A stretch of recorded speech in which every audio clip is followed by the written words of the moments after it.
Hello and welcome aboard, ladies and gentlemen, to an announcement video. Today we are going to be talking about the roadmap for 2020 for Mixer's Legends of Terrestria, the Great Dream. Before we begin, we must first note what we've achieved this last year in 2019. 2019 marked a new dawn for the team, our team at Battle Damage Studios, as it marked the major steps forward in building our game within Unity. While programmatically speaking, the foundations for which we intend to build the prototype build on has already begun, this will eventually evolve into the public test build, which we are marching ever closer towards. It also marked, more importantly, the rebirth of Mixers, christening her third lore Bible, which tethers closely the foundations of the spirit of our original story, the very roots of it far back when Tibbs and I came up with the idea of Mixers in elementary.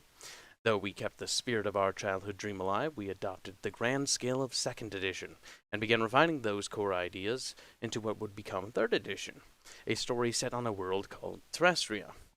Though we are starting small, this will build into the greater universe from a humble beginnings, or all things born, as they say. This last year, we created a magic system with hard set rules and defined the universal laws of what will become mixers. While the core, beginning, and end is done narratively speaking, of course, a great deal of expanding and additions yet remain. On the art front, working closely with our art team, we've begun to bring the people, cultures, and ancient civilizations of the Mixers universe to life for the first time. These great concepts, once refined and animated into existence within the virtual world of our game, slowly bit by bit expanding our animation list, will eventually build our game completely up. And then, of course, there's the sound, which we have yet to get to. But hey, details. We'll get down that part of the road once we get there. It is in part thanks to you that we've come further and faster, not just by donations, but merely knowing that we have your support. While the financial burden of the game is tremendous of its scale, I've decided, as many of you know, against publishers or Kickstarters. This stream is our burden to bear, and I shan't endanger our vision with external powers. Supreme executive control is in the hands of the creators here at BDS. I'm committed to see this to the end, so rest assured this decade of 2020 is our time. We shall endeavor to go forth and seize our rightful place in the sun, or by God, give it one hell of a run.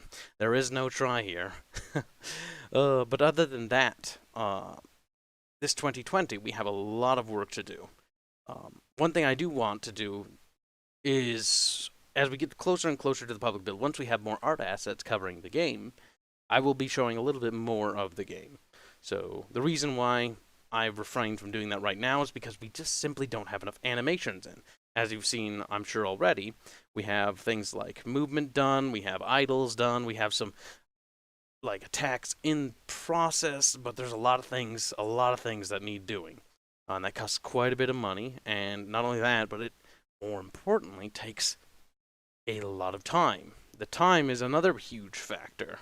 So we may have the money one month to get all the animations we want done, but we may not have enough time to get them all done, if that makes sense. So it's only, so much we can get done every month, because we are indie and we are going, the slowest route, which is, sometimes the hardest roads are worth taking. That's why I didn't want to do publishers. That's why I didn't want to do Kickstarter, because it just opens us to new problems, and it distracts us from what really needs to be focused on, the game. Money is a tool to be used. It's nothing more. It's whether the game is successful or not, that's another story altogether. It doesn't matter. What matters right now is that we make the game and its vision in the purest form we possibly can. And that means paying those expenses and carrying those burdens, no matter how big they are. And if there's a practical reason for doing something, and it's like, okay, we should do this because, it will simplify this, and it doesn't cut the quality, then we'll do that. But if it begins to hamper or in any way impede the quality of the product, that is unacceptable.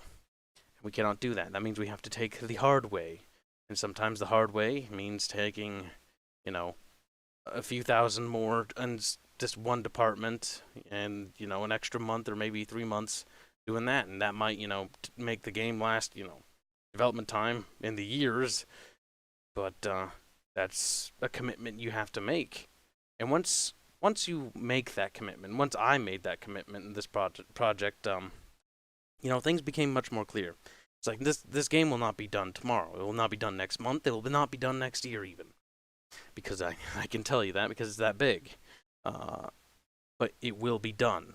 Mark my words. I will see it to the end, whatever it takes. And so that is what we're going to do. We're going to do everything it takes to get there. And that means doing it all. It's like building a universe from scratch. Like, I can't stress that enough. It's like we do have references because references exist all around us. Art is derived from reality, and many who have come before us have also been inspired by reality as well, be it history, or just looking out the window at the trees and just getting ideas that way, whatever it is. And so we will have that list. So we're not alone in that regard, and we're a team. We're a pretty damn good team. We've got fantastic artists, we've got fantastic programmers, and a solid team of writers and designers.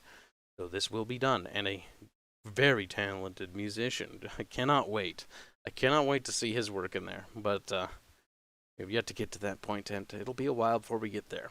But I do hope that once the prototype build is ready, internally, we'll be able to refine the ideas and the UI and things like that, combat speaking, and various gameplay elements, and then get them slowly patched in. But as we get closer to the public test build, in which we can finally start getting bigger feedback for helping to crush bugs and things like that, because it's a massive project.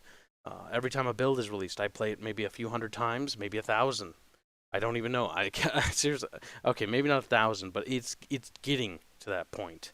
It's getting to that point because in-house testing requires it. And don't worry, we will open up to testers sort of slowly. I think I've mentioned it before, so we'll eventually do closed testing. That'll be a short phase. I've said this before, and I guess I'm just reiterating it. The closed testing phase is going to be like patrons and subscribe star members, just people who are brave enough to delve into the shitstorm, so to speak, and clarify that the public test build is ready to rock and roll. Now that might happen, and that might be like, oh, it's not ready, or oof, we can launch this bad boy into public testing. Then we're gonna hit that. Then there's the whole infrastructure of feedback and stuff like that, getting the website up, getting forums and all sorts of processing for that kind of stuff ready. It is a massive infrastructure, logistical thing, and it's a project I can't describe to you how complex it is, but at the same time it's simple, right? You're just making a game, except there's a lot that goes into this game. There's a pretty big team for our size, and it's a pretty big project for our size team. And the ambitions and the goal of the project, for me at least personally, is to tell a story that I've always wanted to tell. Because I don't know, personally I thought Mixers would be this universe that people would enjoy, that people would be like, oh wow, that's cool. Maybe it won't be as great as Star Wars or other greats out there, but perhaps it'll be something new that can stand among them. And even if it, has mixed results, we'll see what happens. I'm totally, prepared for the whole, oh god, we made a mistake here, gotta fix it, but I'm ready to fix that shit. It's important to go into the indie thing expecting failure, and then being ready for failure, and then when you're successful, you're almost disappointed, because all the solutions you prepared for when you were thinking you were going to fail, those get wasted. But sometimes it's always good to be prepared. Other than that, though, I really wish we could show you more, but sadly, we gotta wait. We gotta wait till we get the game closer and closer. But it's reaching that point. I can feel it. I don't know. Maybe it's just this thing because you've been working on a project for so long. It's like you can feel it alive, You can feel it coming to life. And I feel like we're gonna bridge that point. Maybe not tomorrow, maybe not next week, maybe not next month. But there's gonna be that point in which it all just comes together. And when things start to come together and the vision begins to piece itself visually and mechanically together, we're going to see what works, what begins to hitch, certain gears that don't fit where they belong, pluck them out, put a new one in, so to speak, until the machine begins to spin, until it begins to work. And so all the various elements, all the various aspects of this massive undertaking begins to come to life. Everything has to fit. Everything has to have a purpose, if that makes sense. The art, is another aspect. Style, of which the animations, there's 1,000 questions that need answering in all those fields. How are the portraits done? What style are they done in? Does it contrast, or does that mix well, or does that look bad? And what is the vision? How is that supposed to fit there? How do the animations look? Is it too long? Is it too short? All these questions that need answering. Are the animations too fast? Are they too slow? Is the sound too good? Are the effects on time? Do the effects sound good? Are they too high def? Are they too low def? All these questions need to be answered. And maybe we'll answer them correctly the first time around, maybe we won't. It does not matter. All that matters is that we need to make sure that they are done right in the end. That is what matters. Failure is inevitable. Success is optional. Oh, sadness. Sadness. Supreme sadness. But, it's exciting. I gotta say, it is something that is really exciting, working on all these things. And while you may be the project lead, you get to see a little bit of that. And being a small team, relatively speaking, everyone can kind of look over and see what everyone's doing. Work to fit certain things in, come up with new ideas. It's hectic, it's crazy, but it works, oddly enough. I don't think without a certain set group of people, without a certain select team of good individuals that just work like clockwork together, that it would work in any other situation, Like, Sala pops in, does a few concepts here and there, makes a suggestion about food and cuisine. And he's like, maybe this food and cuisine works, and maybe it's not a good idea, maybe using this thing makes no sense. But it gets you thinking. You reapproach the problems with a new idea, and before you know it, you're spending time writing how food works in this universe, and you're coming up with mechanics for food. It begins to build into this thing. Now that was already a planned feature, anyways, but it's the idea, right? I'm trying to think of things like that. How we present the story, how are cutscenes portrayed, what can we afford, right? Illustrations or animations. Illustrations for cutscenes was one of the chosen things. Animations are for the gameplay aspect. We're going to take advantage of Vala's expert artistic style. And we're going to mix in Carlos's, unique way of looking at cultures and dynamics of just how uniforms work and military outfits. Sandrock's expertly done landscapes and stuff like that. It's all these things coming together, and we had to handpick those team people. That's actually one thing I can take credit for. Yay! Is I found these people, and it took so many weeks and months, what felt like years, finding them, right? But once you find the right people, the right personality, sometimes you find the ones that don't fit, sometimes you do. It's no harm done either way. But once you find the ones that fit, then it just begins to come together, just like that. And when things start rolling, oh, do they roll. It is weird, it is baffling, and it is awe-inspiring to see something so big, so monumentally big. Maybe it's just me, but the universe that we're creating feels like it's so heavy. It's so big. Like, sometimes it feels awkward when you're carrying it, but other times it feels like natural. It feels like it was always meant to be. I don't really know how to describe it. It's something massive, if that makes sense. Like, you're carrying like a heavy backpack filled with rocks, but these rocks are, well, you think they're gold. They may not be gold. It might be fake gold, but personally you think it's gold, so you're going to carry it. But sometimes the rocks will carry themselves. I don't know. It's like the story just seems to put itself together without me having to do anything with it. Like the cultures, the people, the things, the plot, the universe, the rules, the laws thereof, they just take care of themselves. And it's like, I feel like sometimes I don't even do anything. Even though I'm writing down, the words. Like, it's just like, hey, I'm putting myself together for you. I'm like, I'm not sure if I'm okay with that. You make me uncomfortable. That's what it feels like when you're in the zone. Like, it just comes together. Sometimes it's like hitting a rock. It's like hitting a flight of stairs all the way down, and then you get up and you're like, my bones and legs are all snapped in awkward angles, and it's like, well, I gotta go back up those stairs and try again. As they say, once you write yourself into a bit of a corner, go back. Go all the way back and rewrite it all. But either or, either or. On the Mixer's Legends of Terrestria front, that is kind of everything. I am happy to report that the game is well and alive and will remain as such. And thanks to your donations, for those of you who have donated, not to forget about it, because I feel like I'm forgetful sometimes. I really do, and I think I am. They've actually helped us quite a bit, instrumentally so. So much so that, thanks to you, I've actually been able to give the artists a raise. They've been working at peak efficiency, and I feel like they're definitely deserving, Like they're putting their all in there, and they deserve every penny. So I couldn't do that without you.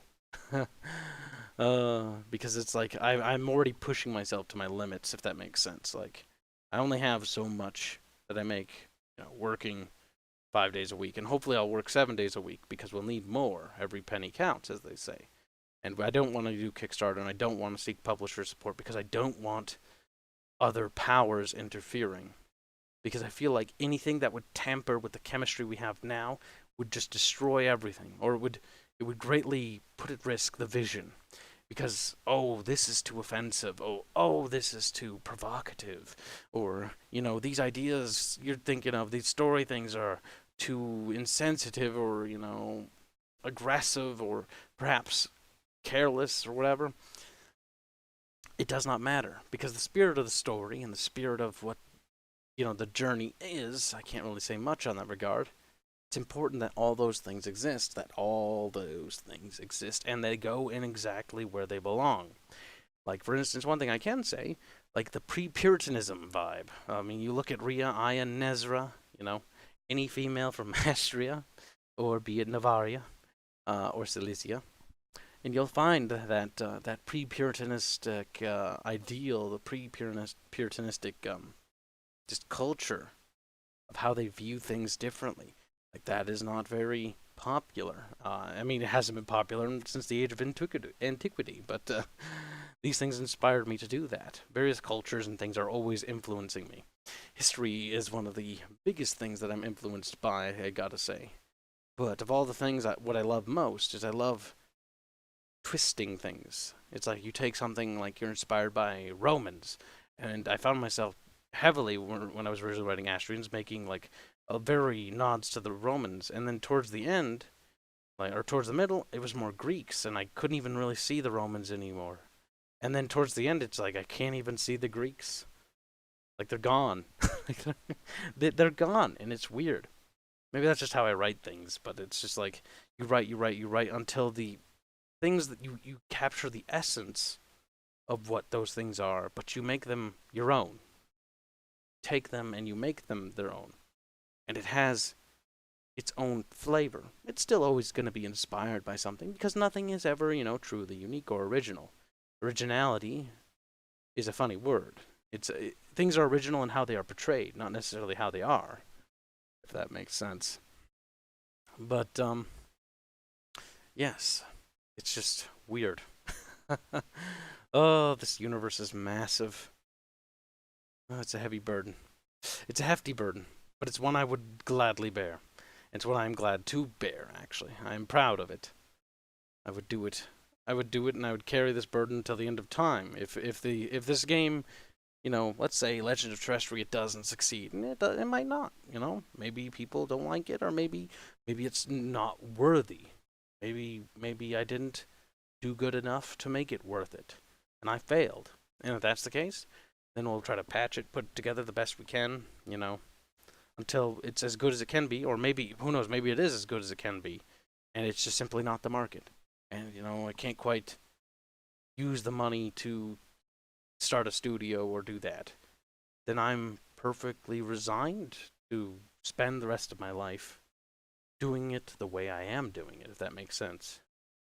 In the sense that I will carry that burden for the next project, and the next, and the next, until we're done. Personally, I don't see me ever stopping. But hey, that might be just that's from at this point. Things might change down the line, who knows. But Legends of Terrestria is only a stone, what seems for me like a stepping stone into something greater. into other projects too, not just that one universe. I'd hope to, but I feel like I won't. Feel like I won't. I feel like I will not. That makes sense. Have time? My life is gonna be rather short. In the sense that, worky wise. Like, if I've spent this much time working on mixers, I would love to start another universe, but until this one's standing on its own 2 feet, strong and proud, then I have to keep working on it. Keep toiling away until the story is told, until the beginning, the middle, and the end are said. And that is all that there needs to be said. And once that story is finished, once that story is done, it won't be done. Well, let's say the universe's story won't be done in this first game. The character's story, fortunately, well, I imagine, I hope. I'm not really quite sure. Sometimes you'll write stuff and you'll be like, yeah, it's going this way. And then you're like, I actually like this way. And then last minute changes, and then you'll be like, oh, fuck, that last minute change opened up a rift called a plot hole. Oh, kill me. That's why you build the universal laws first. And the universal rules on how everything works is clearly defined. If there's time travel, or if there is not, or is there a resurrection if there's not? I hate resurrection. Oh, I'm such a spiteful person, aren't I? Either way, it's important to know your rules and define. Maybe that's something other writers or other aspiring creators out there can take a page from the Kibiru on things like certain things you should define. Other things you should define and you should never tell. If that makes sense. There are things in mixers, there are stories and answers that I've already told, but I might not end up telling. Well, or showing, I guess. Showing is the better word to use here, because it's technically showing, not actually telling. Show, don't tell. Sometimes you should tell, and sometimes you should show. Telling is a good way to go like, oh, there's a big bad baron over here, and he does this thing, and that telling will begin to create an illusion of a perception of a character has about another character or a thing. And that illusion is a lie. And you cover this world in lies and illusions and things that aren't true, and you hide the truth. You hide it so well that sometimes it's even hard for you to figure out how the characters would find out the truth. And sometimes you come to the conclusion that maybe the truth will never truly be told. Because sometimes the greatest thing in a story are the things that aren't answered, the questions that remain a mystery. Sometimes some things do not require explanation, sometimes they do. And that's one thing I've always believed. I've always believed that, the audience is smart. They're smarter than you think. They'll figure it out.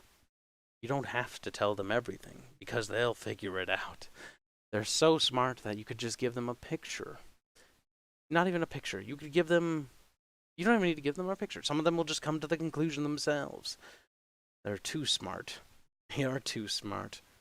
Even from the concepts we have thus far, people have already been able to determine culture inspirations and things like that. And it's actually astonishing. It's actually wonderful, I think, to see how people are able to piece that together, and that they're interested enough to think about it, to dissect it, to look at it and go like, maybe the Neferic Horde is inspired by Magyars or steppe tribes or Mongolians or Huns or perhaps anything, nomadic-like. And it's interesting to see them. I mean, the name kind of gives away a little. But that's just an example, okay? But they're able to. But the name only tells you something. It doesn't tell you the whole thing. And they're able to piece together certain things, and it's inspiring to see. It's I don't even know. It's a weird feeling. It's like they care, or they care enough to look, to read into it, to think about it, to inspire thought. It is something that is moving. It is hard to describe as a feeling. And when people care, when people make fan art of characters and things like that, it's so motivating. Like, donations are motivation. Like, it's like, oh, wow, you're doing support, but not even just that. Something as simple as just caring, if that makes sense, is like is just as valuable, maybe even more.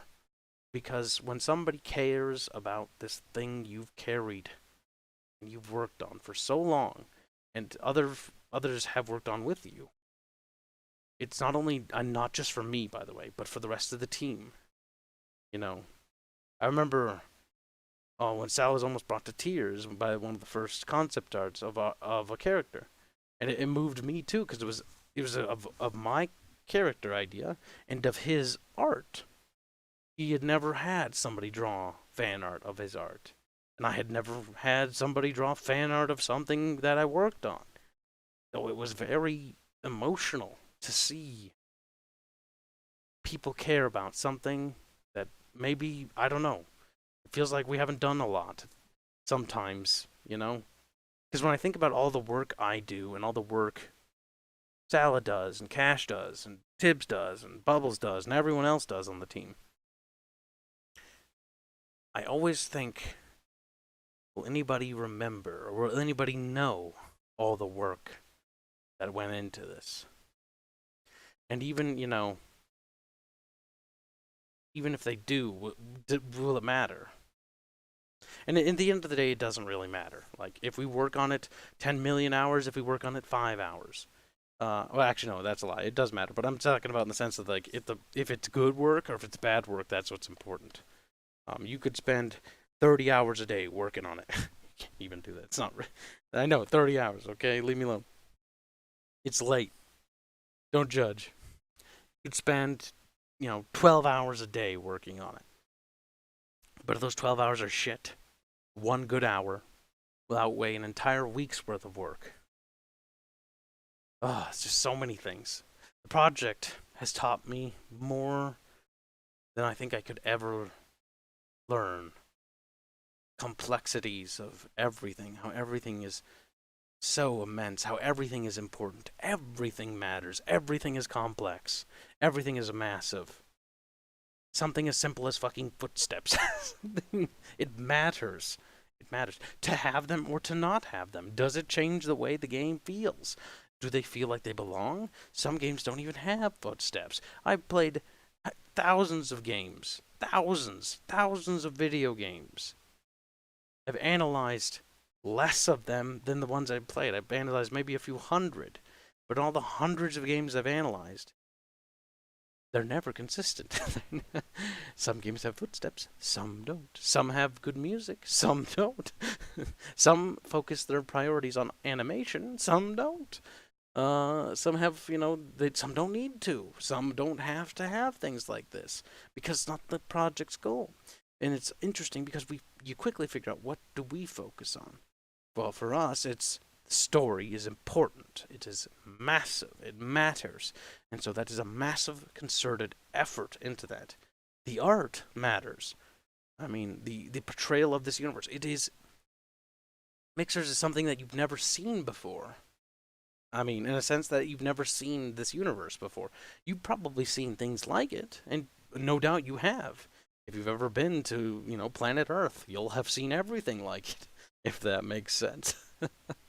But it's one of those things where you learn so much about how music matters. Just talking to Seth not that long ago about the music direction for our game. Each zone, zone, chapter, whatever, each area, complicated. I have to organize my thoughts. Each area of the game, whether you're in Astria or you're in Galay and the wild continent of Avagaria or the dangerous, deadly jungles of Adsdi, all these regions are going to have their own themes. And characters might have their own themes as well. And it's all going to play into the core theme of the game. And all these sound things matter because it's going to set the mood, it's going to set the pace, it's going to set the beat of what you're supposed to expect. And then it'll match the story. And everything has to be tethered together to match the cohesive vision. And it's interesting because it's not just a hack and slash game. It's not just a little JRPG game with a cutesy story. At least not to me, anyways. To me, it's my magnum opus. I hope it's a good one. It's everything. This is all that I am and all that I will ever be. And maybe that won't amount to much, but by God, I'm gonna put all my effort into it. But it's one of those things, and I figured I'd talk about it a little bit because sometimes working on the project, it just you get into a point where you're just like working on it, and you're just like, oh, I just want to talk about it. Like I just want to talk about it. Sometimes the team will get like tired of talking about it too, and so it's like I kind of have to just explode about it. I have to talk about it. I can't stop thinking about it. It's a thing that just never goes away. It's always on my mind, every waking moment, every day. I'm always thinking about it. I can never stop thinking about it. I don't know. It's not like I'm tormented by it. I love it. But it's painful. Painful because it's like feels like even though we're working so hard and we're making so much progress that we're going at a snail's pace. But that's fine.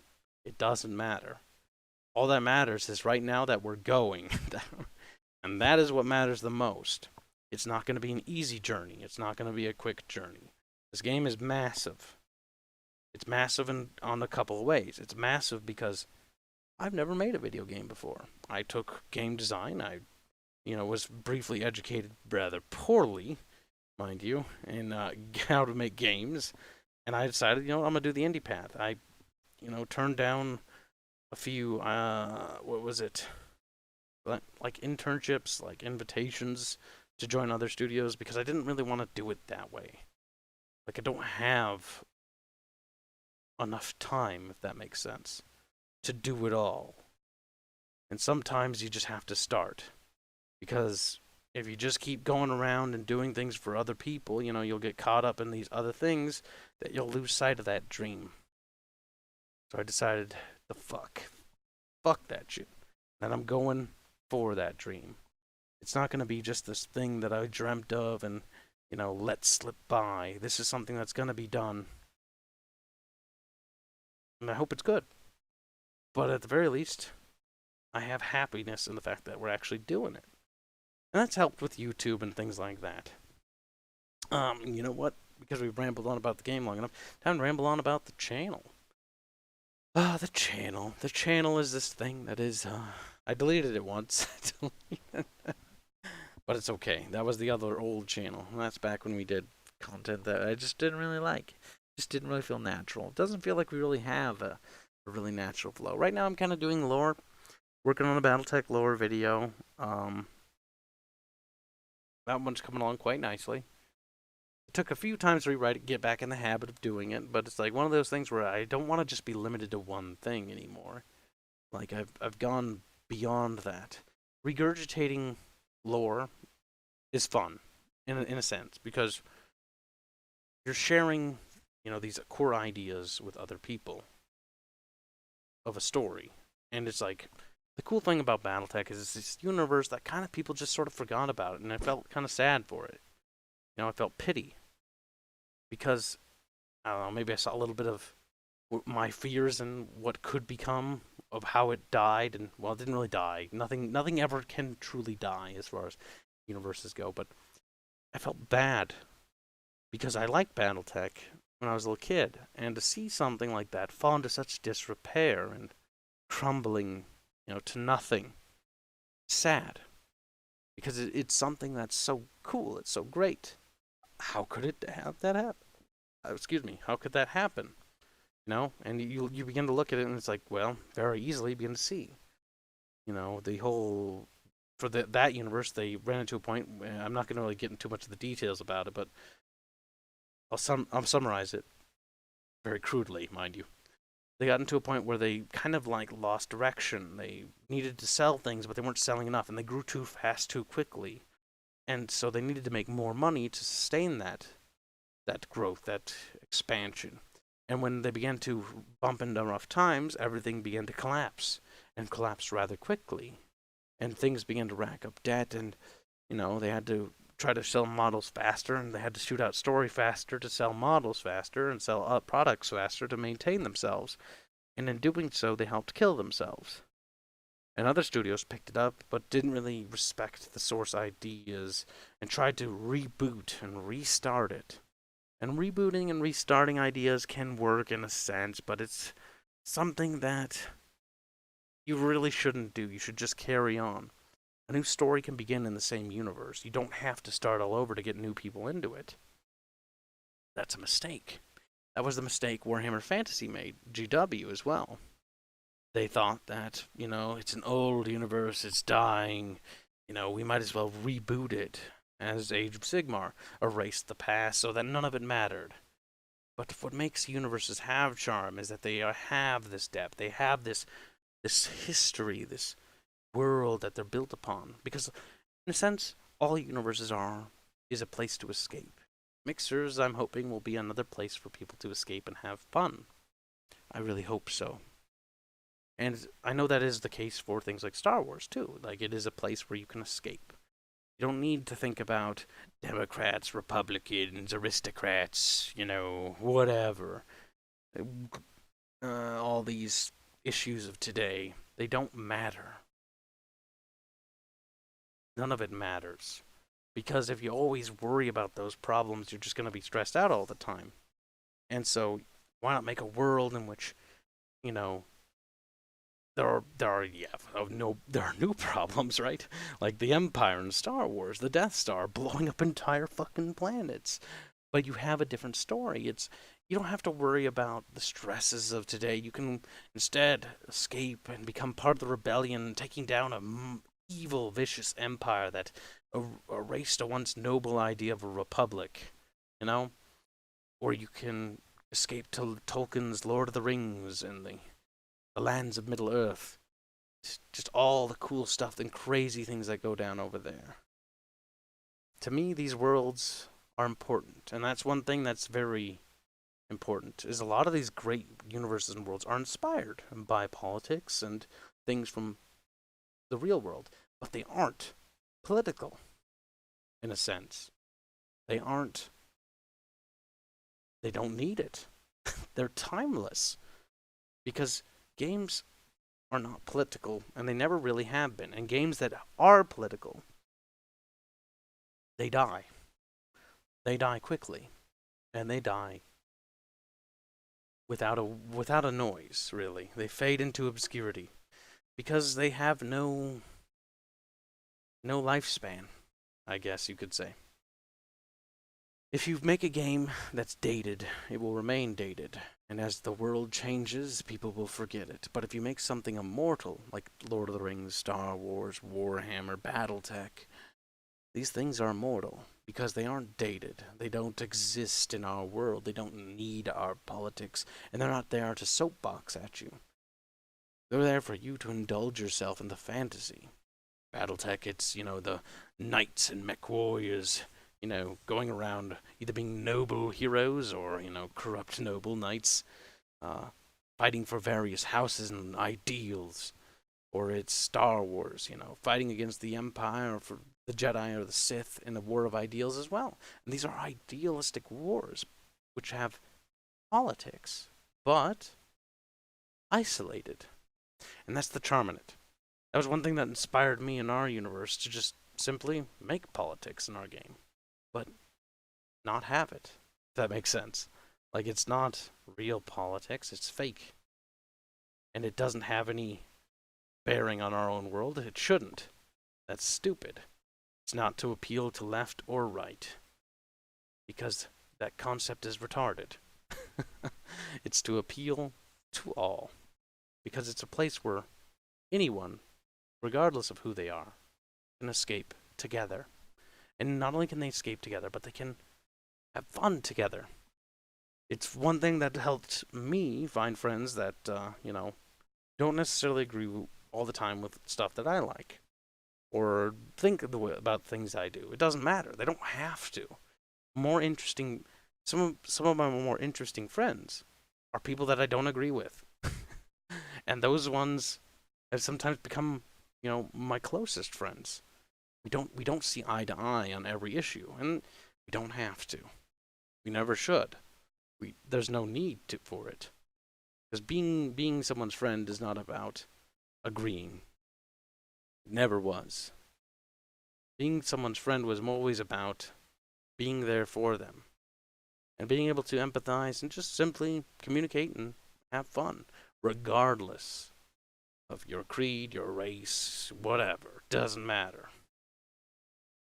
And that's the interesting part. That's why you should join our Discord server. It's amazing. It is. It is the best community ever. And not only that, but I've been told that by everybody. We're better than everyone. Take that. Everyone. Everyone everywhere. Screw you. Screw you know, going on the offensive. Gonna attack them. Oh well. I think I've rambled on for long enough, though. I feel like this was a fun little talk before I digress into food and culinary stuff for a game. By the way, that's what I'm working on right now. I wasn't kidding. Oh. But I had some ideas for gameplay-ifying food. You know, I can tell you about this because it's not like a super big squeak or anything. One of the ideas I had for food in our game is like, you don't have to eat food. Okay, you do in reality to live, otherwise you'll starve to death. But in the game, you won't have to eat. It's like this optional thing because you don't want to implement what I call like nagging mechanics. Mechanics are like, your hunger is low, your health is low. Do you have any potions or food? Like, stop that. Stop it before I hurt you. But I like the idea of food, or like eating a cheese wheel in the middle of combat. You know what game you are. I almost said it, but you know what game you are. I don't even like that game that much. But it's like the idea of like, what if you eat beforehand, and food would have like some minor subtle effects, maybe stat-wise or something like that, can do that. We could also use food, like maybe eating or something like that, to have some narrative elements, reflections, point of reflections on quests and stuff like that. Because in my mind, in a game, the gateway to the player in a universe is through the characters. I felt like Black Isle understood this. I felt like the guys who worked on Fallout and Interplay did. I knew this. And the people who made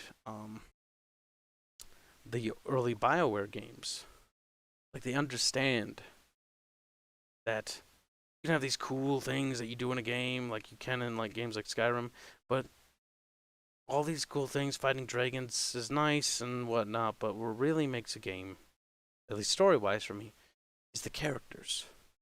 People you interact with. Your family, your friends. Who are they? That was also one of the things that influenced me to work on a relatively, like in our game, in this game, there is no character creation. You'll be playing as a character with a history, with a who are already defined. You'll be, I don't know why, but I get like fucking Blizzard like flashbacks when I think of our game sometimes. It's not like it's jumping POV all the time, but it's like one of those things where it's like in StarCraft you're kind of like an adjutant, like sideline character, but you're there with all the things. In this game it's more like, you know, you're assuming the roles of characters, if that makes sense. But that way it's not just a blank slate, because I find the problem with blank slate characters is it's hard for players to get attached to them because they're relatively empty. Granted, there's a lot you can do with it, and if you do it right. And I feel like for Legends of Terrestria, I wanted to start a game, and I wanted to start this universe relatively, you know, controlled, so that way I can build and introduce the world. And in the future, you'll have an understanding of the world. And once you have that understanding of the universe and how things work, then we'll introduce the point of characters. I do want at some point to do that, maybe in a future project, because I have a billion ideas of how to make that good and how to make that cool. But I feel like that would not be in the grand arc. I feel like that would be at the end. I don't know. Call it a premonition. It's far down the line, if that's true. Beyond far. But I feel like that would be the best way to do it. To introduce a character. If you're going to do a blank slate character, do it right. Difficult. There's no one right answer, by the way. If you're developing games and you're looking for advice, what advice I can give, I guess. It's not like I've done anything, that I'm working on things. But there is no right answer. Just do what feels right. And if that doesn't work, try something else. It really is that when it comes to indie development. It's like, does it work? No? Well, fuck. Oh, it's so funny. Oh, I hate you, original UI. I don't know what I was thinking when I designed you. Sorry, I'm just reviewing some notes here. Why did I design that? It takes 3 clicks to do anything. Click on the character, you click on the move button, and then you click on the square to move. 1, 2, 3. That doesn't, like, at first I was like, yeah, you click, not that too bad. And then you realize, after testing it for the 1,000, like the fucking, what felt like the 1,000th time, I'm pretty sure it was actually 200th time. It's like, oh my god, if I have to, oh, it's so archaic. What was I thinking? It's like, no. Minimize the clicks as much as possible. Oh, over redundant, unintuitive fucking piece of shit. I hate that UI. It's okay. New UI is much stronger. And I'll love it until it's implemented. It better be good. Bubbles is crazy.